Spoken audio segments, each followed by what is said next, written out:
Halo, selamat pagi anak-anak kami. Berjumpa kembali dengan Ibu Daniar Hermanita dalam pelajaran Bahasa Indonesia. Kali ini kita akan belajar subtema yang kedua, yaitu hewan sahabatku, dengan kompetensi dasar menyimpulkan isi laporan pengamatan. Nah, indikatornya anak-anak kami pada pembelajaran ini harus mampu memahami isi informasi dari laporan pengamatan yang didengar.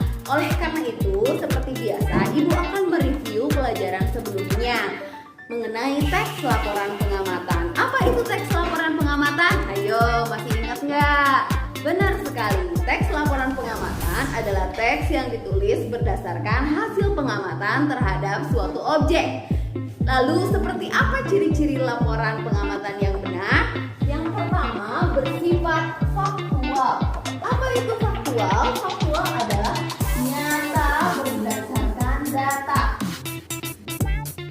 Jadi, apabila laporan pengamatanmu ingin dipercaya oleh pembaca, maka kamu harus menyajikan teks laporan pengamatan sesuai dengan fakta dan data yang akurat tentunya.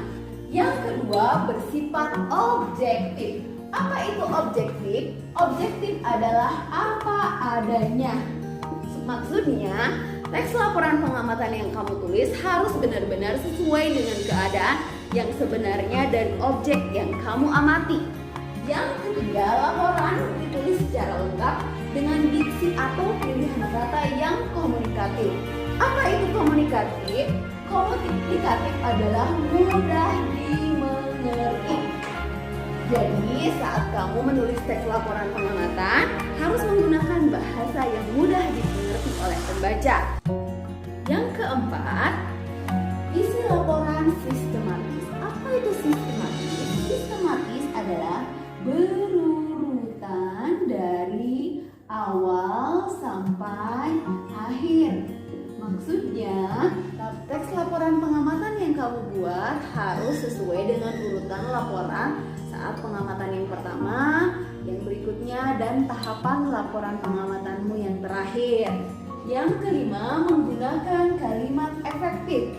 Seperti apa kalimat efektif? Kalimat efektif adalah kalimat yang sesuai dengan kaidah bahasa Indonesia yang baik dan benar atau PUBEBI, singkatan dari Pedoman Umum Ejaan Bahasa Indonesia. Nah, anak-anak kami, seperti itulah review pelajaran kita mengenai teks laporan pengamatan. Saat ini kita akan lanjutkan pada indikator berikutnya, yaitu memahami isi laporan pengamatan yang didengar. Oleh karena itu, anak-anak kami silahkan lihat tayangan berikut. Nah, anak-anak, bagaimana kita tadi memahami isi laporan? Memahami isi laporan bisa kita gunakan dengan dua cara. Yang pertama, membaca informasi dari laporan secara keseluruhan. Yang kedua, menyimak laporan yang dibaca secara lisan. Nah, yang akan kita lakukan, kegiatan kita hari ini adalah menyimak laporan yang dibacakan secara lisan. Lalu bagaimana cara memahami laporan saat laporan dibacakan secara lisan? Kamu yang pertama catat informasi penting dari laporan yang didengar. Yang berikutnya, kamu tentukan ide pokok atau gagasan utama dari paragraf dalam teks laporan yang sudah kamu dengar. Setelah itu, kamu catat informasi penting dan ide pokok, kamu susun kembali informasi tersebut menjadi satu paragraf yang padu sesuai urutan pada laporan asli. Bagaimana? Mudah bukan? Nah, supaya kamu bisa memahami laporan, kita akan langsung melakukan kegiatan.